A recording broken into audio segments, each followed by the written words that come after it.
हमारे नेता के खिलाफ किसी ने आंख उठा के भी देखी तो आंखें निकाल लेंगे। उस उप मुख्यमंत्री जी के खिलाफ षड्यंत्र रचे गए। मैं धन्यवाद देता हूं इस समाज को, आप एकजुट खड़े होके आए, मजबूत होके आए और आपने जवाब दिया। वापस से खिसकना पड़ा, नहीं तो तैयारी पूरी हो गई थी, साहब बोले ना बोले। जितने भी पूरे राजस्थान में कॉलेज और यूनिवर्सिटी है उसमें आपका बेटा टिकट बांटेगा। मैं चाहूंगा जिसको नेता बनाऊंगा, चाहूंगा जिसको टिकट दूंगा। तो फॉर्च्यूनर गाड़ी में चलते हैं, बाकी देखते हैं यार ये कौन है, कौन है। मेघवाड़ कब से ऐसे मजबूत हो गए? तो साहब मेघवाड़ मजबूत हो गए, इतने आंधियां उठे, हजार बर्क गिरे, लाख आंधियां उठे, वो फूल खिल के रहेंगे जिन्हें खिलना है, वो फूल खिल के रहेंगे जिन्हें खिलना है। बहुत जोरदार ये ट्रेनिंग होती है, एक मंच पे आके बोलना। यूं कहें कि इतनी सारी भीड़ देख के अच्छे अच्छे नेताओं के पैर कांपने लग जाते हैं, हाथ कांपने लग जाते हैं। इस बच्ची ने एक लाइन नहीं चूकी, चाहे उसने प्रैक्टिस की हो, चाहे उसने पढ़ा हो, चाहे उनके पिताजी ने उसको समझाया हो। सारे सम्मानित नेताओं का नाम लेना और लाइन टू लाइन बोलना, ये बहुत बड़ी बात है। तो मैं धन्यवाद देता हूं कि समाज में आपने ऐसे बच्चे भी तैयार किए हैं। महिला रिजर्वेशन आ रहा है, नेताओं की बहन बेटियां या उनकी बीवियां नेतागिरी में आएंगी, इससे अच्छा है कि ऐसी बच्चियां राजनीति में आएंगी जो जमीन से संघर्ष करती हुई, सीखती हुई आगे आएंगी। बहुत खुशी होती है इस जागरूक समाज को देख के कि आज इतनी अच्छी अच्छी घोषणाएं माननीय उप मुख्यमंत्री जी के सामने आप लोगों ने की कि दुकानें खोली जाएंगी। ये बहुत अच्छा और बहुत नया नवाचार है, इसकी आवश्यकता है। मैं हमेशा जहां पे भी कहीं काम होता है, संघर्ष होता है, हम सब लोग एकजुट होकर पूरी ताकत से लड़ते हैं। माननीय कलरू जी ने एक बहुत अच्छी बात कही, टांग खिंचाएगी। देखिए ये होता है, और अगर कंपटीशन खत्म हो जाएगा तो मेरे हिसाब से राजनीति में कुछ बचेगा ही नहीं। राजनीति में कंपटीशन होना जरूरी है। एक नेता भागेगा तो दूसरा उससे दुगनी गति से भागेगा, एक सो गया तो दूसरा भागने को तैयार ही नहीं है। तो मैं कहता हूं कि टांग खिंचाई करो, लेकिन सही दिशा में करो, ये आवश्यक है। टांग खिंचाई के बिना राजनीति नहीं है। इस समाज को जगाएगा कौन? कौन जगाएगा इस समाज को? आज हमारे ये भीम आर्मी के साथी लड़ते हैं, संघर्ष करते हैं, तो हम जैसे लोग और पार्टियों के नेताओं को भी भागना पड़ता है कि मेरे भाई भाग रहे हैं, सड़कों पे आंदोलन कर रहे हैं, लाश को लेके बैठ गए, मुआवजा लेके उठेंगे। चाहे विनोद जाकर मुर्दाबाद करना हो, चाहे प्रेम जी का, देखो जो सत्ता में है उसके मुर्दाबाद लगेंगे, लेकिन वो हमारे हैं, हमारे व्यक्ति हैं, हमारी पीड़ा है।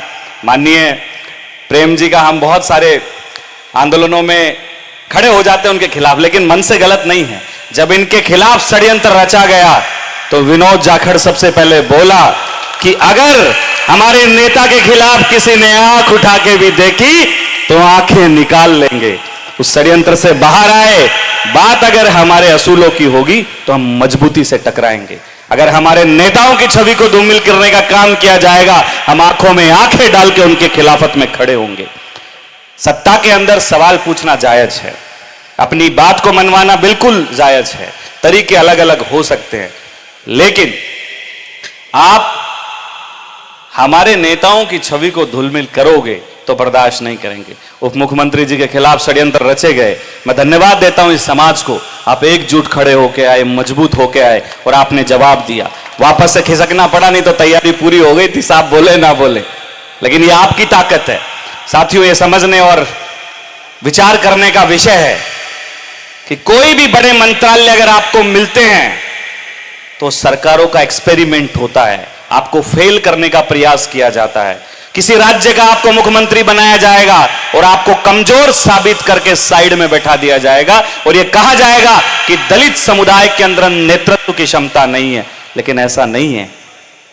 इस समुदाय ने वो नेता पैदा किए हैं जिसने इस देश का संविधान लिखा।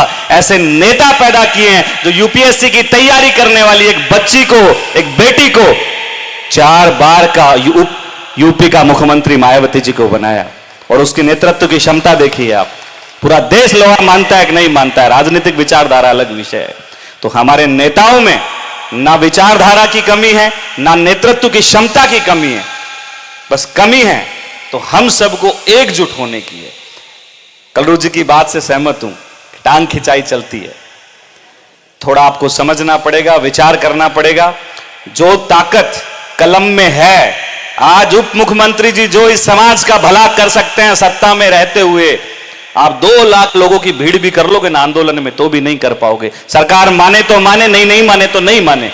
बहुत सारे आंदोलन होते हैं जिनमें 5-5 लोग इकट्ठा होते हैं, 5-5 लाख लोग इकट्ठा होते हैं, बहुत भाषणबाजियां होती हैं, रोड जाम होते हैं। सरकार नहीं झुके तो नहीं झुके, तो ऐसे नेताओं को भी आपको मजबूत करना पड़ेगा। देखो दोनों पार्टियां हैं, कोई तीसरी भी आएगी, नेतागिरी तो हमें ही करनी है। बाबा साहब अंबेडकर ने आपको जो आरक्षित सीटें दी है, चाहे उधर हो चाहे इधर, होने तो आपके ही है, लेकिन आपका सवाल जायज है कि वो वैचारिक व्यक्ति होना चाहिए, विचारधारा के लिए काम करना चाहिए, वो इस समाज की पीड़ा को समझना चाहिए कि ये समाज कितना हाशिए पे खड़ा है, इसकी क्या स्थितियां हैं। आज शिक्षा के नाम पे हमारे लोगों को किस तरीके से क्या क्या पढ़ाया जा रहा है, सब कुछ बदला जा रहा है। संविधान की बात आती है तो आपको करनी पड़ेगी। इन मंचों पे अगर आप संविधान की बात नहीं करोगे तो कहां करोगे? ये हमारे लोग हैं, जब इनके साथ अन्याय होगा, चाहे वो अपने करें चाहे पराए, मुझे लगता है कि आप ही खड़े होंगे। ये जाजम, ये सरकार के सामने अगर कोई मजबूती से लड़ सकता है तो वो ये सारा का सारा समाज खड़ा होता है। मास्टर भंवरलाल मेघवाल जी उस जमाने में बहुत कदावर नेता रहे हैं। जब वो शिक्षा मंत्री थे, बीच में से हटा दिया गया ना, क्योंकि ये किसी को मजबूत मंत्रालय देते हैं तो उनको बीच में से साइडलाइन कर देते हैं। मैं कहता हूं अगली बार इन हमारी मैडम को आप गृह मंत्री बनाइए, महिला लॉ एंड ऑर्डर पे काम करेगी तो क्या मजबूती लेके आएगी, आप समझने का प्रयास कीजिए। टीना डाबी जैसी आईएएस अगर बाड़मेर में लगती है कलेक्टर तो पूरा लॉ एंड ऑर्डर साइड कर देती है। मुख्यमंत्री जी को जो डिपार्टमेंट मिले हैं बहुत मजबूत हैं। मैं आपसे निवेदन करूंगा कि आप समाज के कोई लोग आए, वैसे तो आप भला करते हैं, जन सुनवाई करते हैं, हम भी आपके पास फरियाद लेके आते रहते हैं, लेकिन फिर भी आउटराइट थोड़ा लीक से हटके भी आप इन लोगों की मदद कीजिए, क्योंकि ये वो लोग हैं जो आपसे उम्मीद रखते हैं। और मुझे इतना पता है, विश्वास है कि जिस दिन आपको जरूरत पड़ेगी तो हम लाखों की संख्या में आपके पीछे कंधे से कंधा मिलाकर खड़े होंगे और आपको मजबूत करेंगे।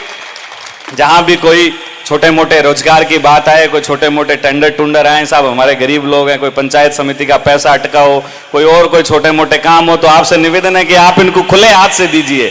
आप समाज में अगर आप छोटे मोटे 2-4 अच्छे उद्योगपति एक पंचायत में तैयार कर दोगे तो आपको चुनाव में पैसा लगाने की जरूरत नहीं है, हम ही आएंगे आपका प्रचार करने के लिए।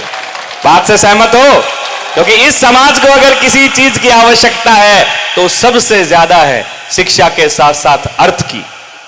क्योंकि मैं राजस्थान कॉलेज का अध्यक्ष रहा, राजस्थान यूनिवर्सिटी का अध्यक्ष रहा, आज एनएसयूआई का प्रदेश अध्यक्ष हूं। जितने भी पूरे राजस्थान में कॉलेज और यूनिवर्सिटी है उसमें आपका बेटा टिकट बांटेगा। मैं चाहूंगा जिसको नेता बनाऊंगा, चाहूंगा जिसको टिकट दूंगा, तो कमजोर बात नहीं है। विश्वविद्यालय के अंदर पहला एससी का अध्यक्ष बनने वाला मैं हूं, मैंने दरवाजे खोले। कॉलेज के अंदर चुनाव लड़ा और जीता, वहां भी मैं पहला ही बना। और ये एनएसयूआई जो कांग्रेस का छात्र संगठन है, यहां पे भी मैं पहला ही अध्यक्ष बना हूं।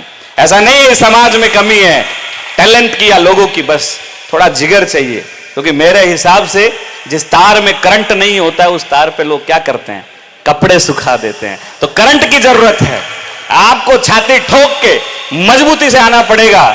हम आगे पीछे घूमते हैं, 150 गाड़ियों का काफिला लेके घूमते हैं, फॉर्च्यूनर गाड़ी में चलते हैं, बाकी देखते हैं यार ये कौन है, कौन है। मेघवाड़ कब से ऐसे मजबूत हो गए?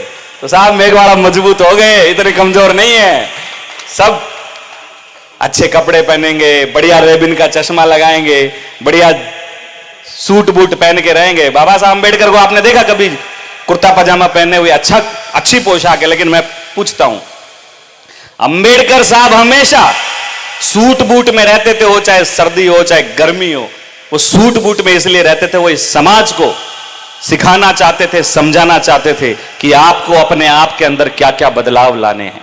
सब लोग जब कैबिनेट की मीटिंग बैठती थी और आफ्टर लंच होता था तो लंच के अंदर डॉक्टर अंबेडकर नैपकिन लगा के बढ़िया फोक की जो कांटे वाली चम्मच आती है ना, उससे काट के तरीके से खाते थे ताकि सामने वालों के पेट में मरोड़ चले। वो तांगे में नहीं आते थे, कभी गरीबी में संघर्ष करा होगा अलग बात है। उस समय की जो गाड़ियां होती थी, एम्बेसडर होती थी, क्या बाबा साहब अंबेडकर एम्बेसडर में चलते थे और पोर्च कॉलोनी में उनका मकान है।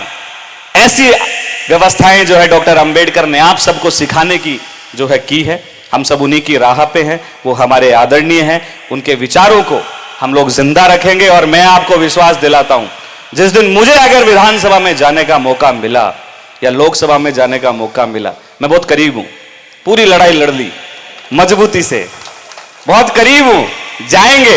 लेकिन इतना विश्वास याद रखना, टेबल ठोक के आपके हक और अधिकार के लिए लड़ूंगा और मजबूती से आपकी बात रखूंगा, चाहे अपने हो चाहे कोई और हो, आंखों में आंखें डाल के लड़ेंगे। तो आपने मुझे बुलाया, मान सम्मान दिया, मैं इसके लिए बहुत बहुत आभारी हूं, धन्यवाद देता हूं।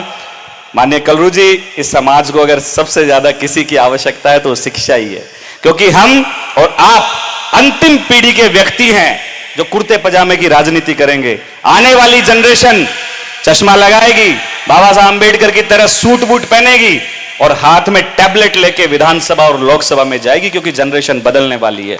आपके बच्चे पढ़ेंगे, लिखेंगे, इंग्लिश बोलेंगे, अच्छी संस्थानों में पढ़ेंगे तो वो सवाल जवाब कर पाएंगे, नहीं तो मेहनत मजदूरी तो हमारे बाप दादा करते हैं 5000 साल से। तो इसलिए शिक्षित होना बहुत आवश्यक, और शिक्षा भी टेक्निकल लीजिए। जैसे कोई 2-4 नौकरियां तो ठीक है, नौकरियों का तो बंटा ढाल हो गया। जिसके पास 30 लाख रुपए पेपर लीक का मामला आपके सबके सामने है। शिक्षा इतनी महंगी हो गई कि आपके बच्चे पढ़ने में बहुत असमर्थ हैं। मैंने अभी जयपुर में आंदोलन किया इन कोचिंग संस्थानों के खिलाफ, बहुत मजबूत आंदोलन था। 1.5 लाख रुपए फीस ले रहे हैं। तो मैं यही कहूंगा, शिक्षित बनो, संगठित रहो, संघर्ष करो। हम सब लोग एक साथ हैं, हम सब एक परिवार के लोग हैं।